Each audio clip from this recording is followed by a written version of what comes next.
Hi, my name is Usman. I'm a photographer at Sonder Creative and senior writer at fstoppers.com. Today we're going to be comparing three 50mm lenses, the f1.4 art lens from Sigma, the EF mount f1.2 for Canon's DSLR system, and the new RF mount 50mm f1.2 for Canon's mirrorless system. So let's get right into it and find out how these lenses perform.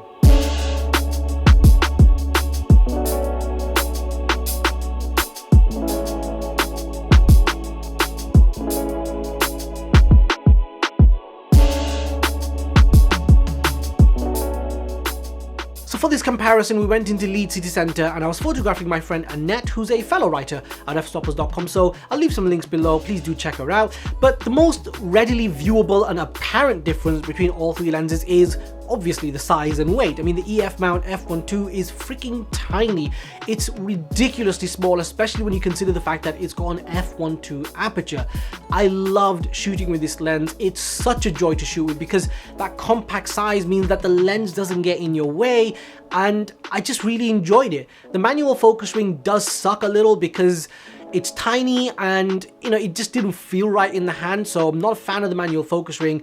Other than that, I really enjoyed shooting with the lens because of that compact size. So if size and weight are a major factor for you when it comes to deciding between lenses, this is still a fantastic option. The second lens is the Sigma 50mm f1.4 Art. This one sits in between the three when it comes to size and weight. It is significantly larger and heavier than the EF mount f1.2, but it's also got more glass elements and it's got a much larger focus ring as well. So it's a lot easier to manually focus with this lens than it was with the 50mm f1.2. And then we have the RF mount 50 f1.2, which is the largest of the three. It's the heaviest of the three. It's got the most number of glass elements. It's got a fairly large focus ring as well. It is focused by wire, so if you don't like focus by wire, then you're kind of stuck with that with this lens. But I didn't find it to be a major issue in any regard because switching to manual focus on the lens was really easy, so that never came up as a problem whilst I was shooting with this lens. When it comes to autofocus, I couldn't do a direct comparison between all three lenses because I was shooting the EF mount lenses on the 5D Mark IV and obviously the RF one on the EOS R, and both cameras use different focus systems. The EOS R shoots with dual pixel autofocus from the sensor, but the 5D Mark IV through the viewfinder uses a different focus module, so I couldn't compare the two. What I will say is that in low light situations, the 5D Mark IV really struggled to find focus, and in some situations it just wouldn't find focus at all, especially with the 50 f1.2. The 50 f1.2 was significantly, well, not significantly, but noticeably worse compared to the Sigma lens when it came to focusing. However, as soon as I switched the 5D Mark IV to live view, then all three lenses focused at about the same rate, and there was literally no difference between all three lenses. So when I went to dual pixel autofocus, or when I started using live view in the 5D Mark IV, all three were about the same in terms of autofocus. Anyway, let's start talking about the things that I think most people are probably more interested in, and that's the image quality. So what we're going to do is we're going to jump into Lightroom and do a few side-by-side comparisons just to see how each of these lenses perform. So here we have some images opened up in Lightroom now, and for this first comparison we were just testing the bokeh of the lens, and this was obviously shot in low light. We were shooting around Leeds, around the docks at night time, and we were actually using our smartphones to illuminate the subject, which is quite a cool thing and something you can do when you're shooting with these kinds of wide aperture lenses. So first thing is the bokeh. I mean, the most obvious thing is that the RF lens has some heavy amount of cat's eye effect going on. So on the edges, very, very cat's eye bokeh. But the bokeh does look nice. It doesn't have any weird textures in, none of that onioning going on. You are going to see some loss in detail because this is a relatively high ISO. I mean, it's effectively ISO 1600 because I did bring back one stop of exposure. So, you're going to see some reduction in detail. But the bokeh does look really nice. If we put it up against the Sigma lens, you'll notice how the Sigma lens, first of all, colors on the Sigma, not that great. I mean, we're using the same profile, it's basically the same sensor, and we're using the same exact white balance. So these colors are essentially coming from the Sigma lens. And yes, it is more vibrant compared to the RF lens, but it's also way off in terms of like the magentas and the oranges. I mean, his skin tone is definitely not orange. So I'm going to say that the Canon lens is doing a better job in terms of colors. However, bokeh, the Sigma bokeh is a lot better. I mean, look at how minimal the cat's eye effect is on the Sigma lens. And this is something which I think Sigma does incredibly well. This could be down to the front element and the size of it, but still, Sigma's doing a fantastic job. Minimal amount of onioning and a bit of texture there in the bokeh, but still, I think overall Sigma's doing a fantastic job.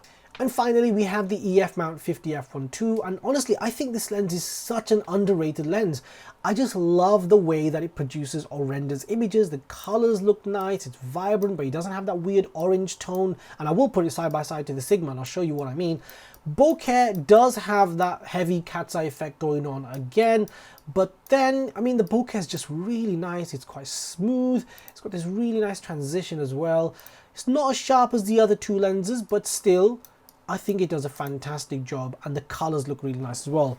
I mean, if I put it next to the Sigma lens, you'll see what I mean when I'm talking about the colors and the way that it renders all the different tones. I mean, look at this section. It just looks positively orange, but the Canon lens doesn't do that. It just looks more pleasing, and overall, I don't know, there's just something about the EF50 f1.2 that I really like. You might disagree with me, but I do really like the look of the f1.2 from Canon. Moving on to the control tests, we've got the RF lens on the left and the Sigma on the right. And I mean, both of these were white balance based on the color checker, so even with that, you can see some differences between both lenses. The Sigma lens is leaning a little bit more into the magentas and the oranges, especially if we're looking over here. Skin tones, again, looking a little bit more magenta than neutral, and the Canon, I think, is doing a significantly better job in that regard. So colors-wise, even in control tests, the Canon is doing a better job. Going in 1:1, and I mean, the detail. This is that f1.2, by the way, on the RF lens, and f1.4. So a third of a stop wider, and it's still significantly sharper than the Sigma lens. Even when you're moving on to the corners over here, the Canon lens is doing such an incredible job at retaining that detail. The Sigma just looks, you know, a little bit smudgy. The detail isn't there. It's got a little bit more chromatic aberrations going on as well. And, you know, the Canon lens, I mean, I have to say, I'm finding it incredibly impressive how well this Canon lens is performing. Now on to the EF mount 50 f1.2, and I haven't added the lens profile to the 50mm, and the reason for that is because you can't add the lens profile on the RF mount lens because the profile doesn't exist in Lightroom. So without any profiles, you can see how there's quite a noticeable amount of distortion in the 50mm lens for the DSLR, some heavy vignetting as well, colors wise. I don't know, I mean, I've white balanced them correctly, but this one is leaning a little bit into the magentas, but then also the heavy vignette is coming, the distortion is there. So I do like the neutral tones that the RF mount lens is producing, but then in real world use, as you notice, I did like the colors coming from the EF f1.2 as well. So it comes down to personal preference, but if we zoom in 1:1, I mean, it's a no contest really. I mean, the f1.2, the older one, was known for being pretty soft wide open, very, very soft, not a lot of detail being captured. And, you know, it's just one of those things. It's an old lens, and this is in focus, by the way.